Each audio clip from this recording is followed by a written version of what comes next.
Hey, if you're feeling overwhelmed with your passive investing journey, you're not alone. I felt the same way. Every time someone started talking about average annual return, cap rates, internal rate of return, cash on cash return, all these other confusing metrics and terms that we use to describe these deals, I was lost.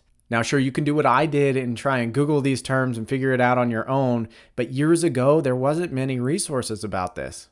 What I found is putting things into perspective with actual commercial real estate deals and having someone walk me through these things is exactly what helped me the most. That's what we do here on this channel. Fear-Free Passive Investing is all about helping you understand all the different facets of commercial real estate investing so that you can make the best choice for you, your family, your retirement, and help you make a lot of money in this niche. My name is Lucas Miller, and I'm here to help you become a better investor. If you're ready to start your journey, make sure to check out all the videos we have. We have a playlist about starting here that'll help you get started, get up to speed, and start making some good choices. Make sure to subscribe, and if I can help in any way, let me know. Good luck.